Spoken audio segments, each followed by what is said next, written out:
আপনারা দেখছেন ST world news. আমরা চলি সময়ের সাথে। প্রতীকুর রহমান, প্রভাত চৌধুরী,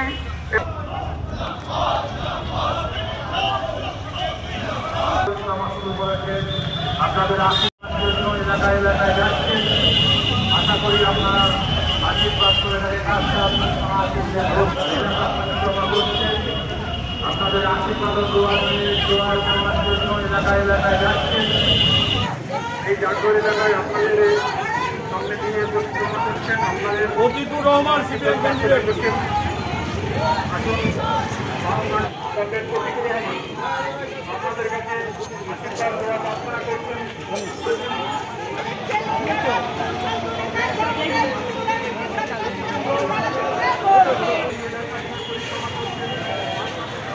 বিগত 10 বছরে যে ডায়মন্ড হারবার দম বন্ধ করা পরিস্থিতি তৈরি করেছেন, ডায়মন্ড হারবারের বিস্তীর্ণ অংশ, ফলতা, বজবজার একটা বড় অংশ মানুষ যে কথা বলার সুযোগ পায় না। আজকে যখন যাচ্ছি মানুষ কথা বলছে, মানুষ বলছে যে নিজের ভোট নিজে দিতে পারবো। তো মানুষের অসংখ্য দাবিদা, মানুষ তার দাবিদা আমাদের সামনে বলছেন, কারণ ডায়মন্ড হারবারের মানুষ সাংসদকে পাননি।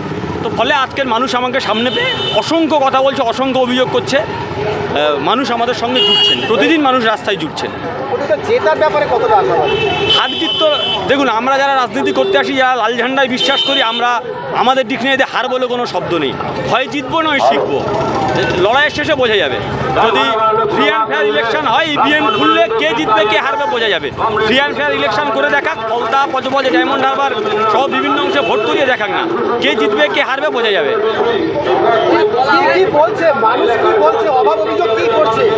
কলকারখানা বন্ধ, জিএসটির ফলে দর্জি শিল্প, বস্ত্র শিল্প উঠে যাওয়ার মুখে, জিনিসপত্রের দাম বেড়েছে, সাংসদের কোনো দিন দেখা পান না। সাংসদ যেদিন ঢোকেন ডায়মন্ড হারবারের লোকসভা কেন্দ্র জুড়ে 2 ঘন্টা 3 ঘন্টা রাস্তা বন্ধ, সিকিউরিটি গার্ড নিয়ে কথা বলতে হয়।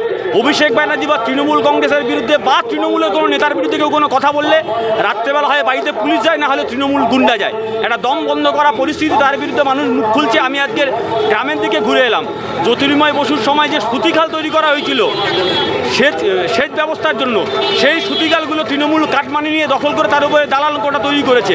জল নিকাশি ব্যবস্থা বন্ধ হয়ে গেছে, সেচ ব্যবস্থা বন্ধ হয়ে গেছে, কৃষি ব্যবস্থা ক্ষতিগ্রস্ত হচ্ছে।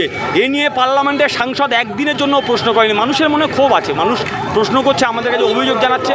নিশ্চিত আমি এগুলো নিয়ে মানুষের পাশে থাকার চেষ্টা করব। নতুন খবরের আপডেট পেতে আমাদের চ্যানেলটি সাবস্ক্রাইব করুন এবং বেল আইকনটি প্রেস করুন।